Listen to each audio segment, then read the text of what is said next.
वाली शायद समझने वाले को इशारा ही काफी हुआ करता है। शायद याद आ गई हो क्या पूछना चाहते हैं हम रोजाना आपसे। पति देव सास ससुर के पैर कौन कौन छू के हाथ उठा दो ऊपर के लिए।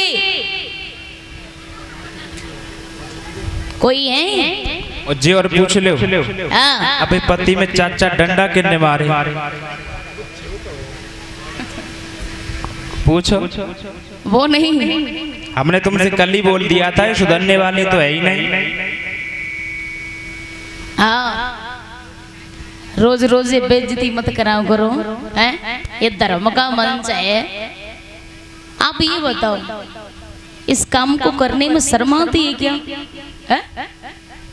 बताओ अमाई तुमने छुए आज करना है? छुए तो हाथ उठाओ ऐसे करके। बहुत सुंदर देखो दीदी। हाँ अब तुम रोज रोज पूछ लेती हो कि कौन छुई के आए न छुई के आए। अब 3 दिन तो है गए जाए। अब वो सवेरे जाता है संजा को पी के आता हो और रात को रुई सी धोने तो वे पाए कैसे छुई लेंगे जे बताओ। वो तो बात है सही, लेकिन माताओं मैंने आपको बता दिया कि भागवत कराने से हमें यही सीख मिलती है कि जो हम आपको धर्म की चीज बता रहे हैं, धर्म के पालन करने वाली, वो आपने ग्रहण नहीं की तो आपको कथा सुनने से कोई फायदा ही नहीं है। कोई फायदा नहीं होता। ये आप ये सुन के जाती हो और शायद ऐसा तो ना है जब हम बताते हैं तुम्हें तब बताऊं तो खूब अच्छी तरीके से सुनती हो। जब आरती के बाद प्रसाद हाथ में लो हलाए गए नहीं धरी रहो, ऐसा ही तो ना है। जा कान में सुने और जा कान में होके निकालती जा रही हो, ऐसा ही है क्या? मुझे तो ऐसा ही लग रहा है। देखो भैया कितने हैं जो अपने माँ बाप के पैर छू करके आए हैं। कितने भैया हैं? ओह सुंदर रावल पैर छुई थे इसने माई, पैर छुई या नहीं? तो मेरे तो छुए, माँ बाप की बात चल रही है। भैया कितने हैं पीछे वाले? दोनों हाथ उठा के कह दो जो भी छू के। देखो देख लो सुन लो चश्मा वाले अंकल जी से पूछो।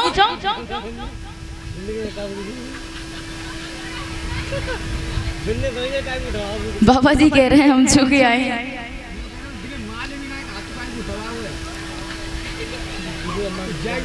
ये बताओ जो कह रहा हूँ जो बाबा का अम्मा के छू के आए तो उठाए दे इनने।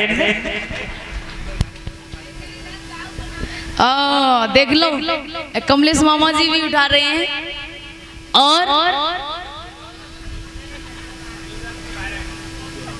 अच्छा अच्छा देखो भैया, आप देखो भैया जितने भी हैं ऐसा नहीं है जो जिनकी पत्नियां इस कथा पंडाल में कोई न कोई तो बैठी होंगी। जो भी भैया बैठे हैं उनकी धर्म पत्नी तो याद भी रखो पैर भी हमारी माता इसलिए नहीं छू के आती हैं। शायद शाम को दारू वारू पी के आते हैं और शाम को और सुबह पैर उसी के छुलेंगे जो दारू नहीं पी के आएंगे। और ऐसा ना है दारू पी के आ रहे हो बेचारी पैरन में गिर रही है तो मारो डंडा सपक डारी रुई से धुंडई। अब बेचारी कैसे पैरन में गिरे? अगर पैर छुलवाना चाहते हो तो दारू को तजना पड़ेगा। अगर कोई भी कथा पंडाल में बैठे हो जो दारू पीते हो उनके लिए मेरा कहना है। और माताओं तुम भी याद रखो अभी तो 3रा दिन है। कथा कितने दिन की रह गई? 4 दिन की, ठीक है। तो 3 दिन में तो सुधार में नहीं आई, लेकिन 7वां दिन जब विदाई होके नहीं जाएगी तो सुधार में तो तुम अच्छी तरीके से आ जाओ, क्योंकि इस कथा मंच पर बैठे हैं आपको सुधारने के लिए। कौन कौन कल से छू के आएंगी? हाजिरी लगा के जाओ, दोनों हाथ उठा के कह दो जो कल से छू के आएंगी माताएं। भाई साहब तुम तो बेइज्जती कराई रही हमारी है। हम तो ये समझते थे कि नगला बीरी वाले भक्त बड़े बड़े भगवान के दीवाने हैं। देखो तुम नहीं जानती उस बात को। शायद जो मैं आपको दृष्टांत लेके चल रही हूँ अगर दिमाग में आ जाए तो तालियों का पीछे से स्वागत कर देना। मैं बताती हूँ, जापत पत्नी, सास ससुर, देवर भाभी, जेठ जेठानी, ननद देवर, सब में पूरी फैमिली में प्यार होता है। वो घर एक स्वर्ग होता है। कौन कहता है कि ऊपर स्वर्ग है, लेकिन फुल फैमिली में प्यार है। तो मैं आज दावे के साथ में कहती हूँ इस व्यास पीठ की तरफ से, फुल फैमिली में प्यार है, वही घर एक स्वर्ग है। क्यों? दो परिवार थे, दो, सुमित का और दूसरा कुमत का। सुमित का परिवार किसको कहते हैं? पति पत्नी में सलाह हो, सास ससुर में सलाह हो, फिर परिवार में सलाह हो, उसे कहते हैं सुमित का परिवार। और कुमत का परिवार क्या होता है? कुमत का परिवार वो होता है कि जब ही सूर्य भगवान सुबह सुबह अपनी किरण को पसारे और वहां घर में सास में और बहू में जूड़ा मार हो रही, पति पत्नी में लठबाजी हो रही है। सूर्य देव ने किरण को बसारा और उस घर में कलश चालू हो गई, उसे कहते हैं कुमत का परिवार। सुमत के परिवार में लक्ष्मी वास करती है और कुमत के परिवार में से लक्ष्मी किनारा कर जाती है। दो परिवार थे, तो विष्णु भगवान और लक्ष्मी जी गुजर रहे थे। तो एक कुमत का परिवार मिला, कुमत का, उसमें 3 प्राणी थे। ध्यान से सुनेंगे सभी भक्त, 3 प्राणी थे, बुड्ढा बुढ़िया और उसका एक पुत्र। 3 प्राणी थे, कलह हो रही थी, तीनों में झगड़ा चल रहा था। तो विष्णु भगवान से लक्ष्मी जी ने कही, प्रभु जब घर में लड़ाई है रही है, कछु दई देव, बातें झगड़ा शांति है जाए। विष्णु भगवान ने जवाब दिया, लक्ष्मी ये परिवार हमसे कुछ नहीं ले पाएगा। क्यों नहीं ले पाएगा? मान जाओ। लक्ष्मी ने जवाब दिया, प्रभु दे तो दो, शायद बंदी हुई जाए। तो विष्णु भगवान आगे के लिए चले, जिस परिवार में झगड़ा हो रहा है, कहने लगे भाई शांत हो जाओ ना, तो शांति इस झगड़ा को ना शांत कर दो। हम आपको कुछ देने के लिए आए हैं, मांग लो क्या मांगना चाहते हो जिससे तुम्हारी ये लड़ाई शांत हो जाए। तो सबसे पहले नंबर आओ बुढ़िया को। बुढ़िया का नंबर आया, भगवान ने जवाब दिया, क्या मांगना चाहती हो, मांगो।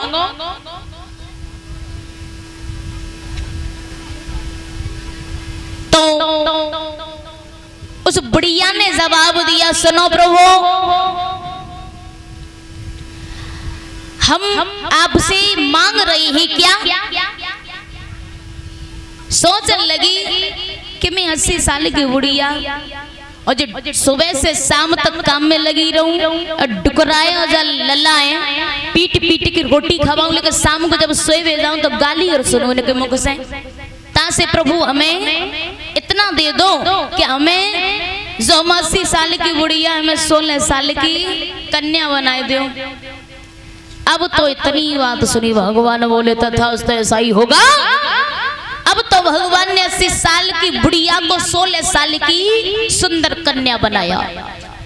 एक राजा मार्ग से गुजर रहा था घोड़े पर, सुंदर जो 16 साल की कन्या देखी, एकदम से बाह को पकड़ा, अपने घोड़े पर बिठा करके ले गया। अब नंबर आओ बुढ़ा को। भगवान बोले भाई आप भी मांग लो, क्या मांगना चाहते हो? बुढ़ा ने जवाब दो, हमारी तो 2-4 रोटी करवे वाली डुकरिया 80 साल की थी, वो भी 16 साल की कन्या बन गई, और 16 साल की कन्या बन गई बाबू है। राजा ले गो, हमारे हाथ में तो कुछ नहीं रहो, हमारे हाथ हमारे पेट का पालन कौन करेगा? प्रभु कुछ नहीं चाहिए। जैसे 80 साल की बुढ़िया को तुमने 16 साल की कन्या बनाओ है ना, उसे तुम कुतिया बना दो। भगवान जवाब देने लगे तथास्तु ऐसा ही होगा। कुतिया बना दे कि हाँ ठीक है। भगवान ने उस 16 साल की कन्या को कुतिया बना दिया। जब घोड़े पर राजा बैठा के ले जा रहा था, एकदम से आवाज की है। राजा ने सोचा अभी तो ये लड़की थी, लेकिन कुतिया कहां से आई। टांग को पकड़ा और जमीन पर फेंक दिया। जमीन पर फेंका, अब आया लड़का का नंबर। भगवान बोले बेटा तुम मांग लो, क्या मांगना चाहते हो। लड़का ने जवाब दो प्रभु मेरी मैया थी, बाबू तुमने 16 साल की कन्या बनाओ, 16 साल की कन्या बनाओ बाबू, राजा ले गो। पिताजी ने वरदान में उसे कुतिया बनवा दिया, तो मुझे कुछ नहीं चाहिए, जैसी मेरी मैया थी वैसा ही कर दो, अब कुछ नहीं चाहिए। भगवान बोले तथास्तु ऐसा ही होगा। जैसी 80 साल की गुड़िया थी वैसे ही भगवान ने उसे फिर बना दिया। चले गए हैं, रास्ते में बातें करते जा रहे। लक्ष्मी हमने आपसे तभी मना किया था कि ये परिवार पैर तो बहुत दूर तक फेंकेंगे लेकिन मिल कुछ नहीं पाएगा इनको, क्यों इतना बुद्धि नहीं है। कुमत के परिवार में कोई बुद्धि नहीं होती। आगे के लिए बढ़ते जा रहे हैं, एक सुमित का परिवार मिला है प्रभु को। कहने लगे उस परिवार ने तो कुछ नहीं ले पाया, लेकिन ये परिवार सब कुछ ले लेगा। लक्ष्मी बोली चुप्पा रहो, जहाँ चलना है वहीं चलो। जब बाप परिवार में कुछ नहीं ले पा तो जा में कहाँ हैसियत है जो ये ले लेगा। भगवान बोले चलो तो ये भी दिखा दें कि सुमित और कुमित में फर्क क्या है। भगवान आगे के लिए बढ़े, उसी परिवार में पहुंचे हैं तो उसी परिवार में भी 3 प्राणी थे। 3 प्राणी थे, कौन कौन। एक बुढ़ा था 80 साल का, और बुढ़ा के पुत्र और पुत्र वधू 3 प्राणी थे। जो बुढ़ा था आंखों से नेत्रहीन था, अंधा। वो परिवार बहुत गरीब भी था, और जो पुत्र वधू थी उसके गोद में कोई बेटा या बेटी भी नहीं था। भगवान पहुंच गए, जवाब दिया भाई हम आपको कुछ देने के लिए आए हैं, मांग लो क्या मांगना चाहते हो। भगवान ने जवाब दिया सुनो, एक ही बार में तुम्हें 3 वरदान मांगने, एक ही बार में कि हाँ ठीक है। बुढ़ा को नंबर आओ। बुढ़ा ने जवाब दिया प्रभु मैं 2 दिना को 4 दिना को मांगे मेरा बेटा जिसको जिंदगी को काटना है। लड़का का नंबर आया, लड़का ने जवाब दिया मैं नहीं मांग रहा, मांगे मेरी धर्म की पत्नी जो सारे दिन हमारी सेवा में लगी रहती है, ये मांगेगी। जब पुत्र वधू का नंबर आया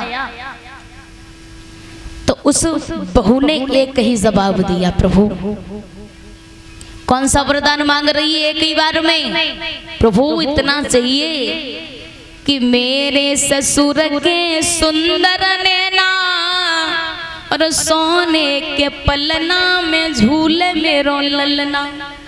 एक ही बार में 3 वरदान मांग लिए प्रभु। पहला तो ये है कि मेरे ससुर के दोनों नेत्रों में रोशनी आ जाए। दूसरा मांगा कि हम धनवान हो जाए। तीसरा मांगा यानी मांगा था सोने के पलना में झूले मेरो ललना, सोना चांदी भी मांग ली दूसरे में, और तीसरे वरदान में अपनी गोदी का खिलौना भी मांग लिया। तो कुमत के परिवार में इतनी बुद्धि होती है। क्यों बुद्धि क्यों होती है? जिस घर में लक्ष्मी वास करेगी वो घर आगे के लिए प्रोग्रेस करता जाएगा, उन्नति करता जाएगा। तो बताया है कि हमेशा के लिए बुरी संगति में मत पड़ना। कहते हैं ना कि बुरी संगति का जर भयानक होता है। अच्छी संगति में बैठो।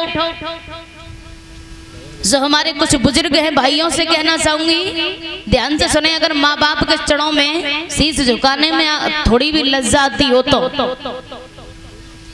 जो हमारी ये बुजुर्ग बैठे हुए हैं साक्षात भगवान का रूप है। अगर दिन में 24 घंटे होते हैं ना, 24 घंटे, तो मैं ये नहीं कह रही कि 24 घंटे भी बुजुर्गों के पास ही बैठे रहो। 24 घंटों में 4 घंटे तो कम से कम निकाल लिया करो जो बुजुर्गों के पास बैठा करो। तो बुजुर्गों के पास बैठने से हमें जो शिक्षा मिलती है वो दुनिया में कोई देने वाला नहीं है। क्यों? उनको पता है कि तुम जिस मार्ग से जा रहे हो वो उस मार्ग से गुजर करके आ चुके हैं। उनको पता है कि इस मार्ग पर कितनी कठिनाई है और कितनी सरलता है।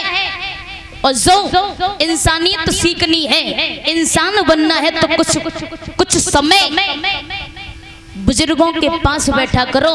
भाइयों से कहना चाहूंगी, और अगर इस बात का आपको कुछ मेरी ये बात गलत लग रही हो तो 2-4 दिन प्रैक्टिस करके देखना कि बुजुर्गों के पास बैठने से हमें कौन सी सीख मिलती है।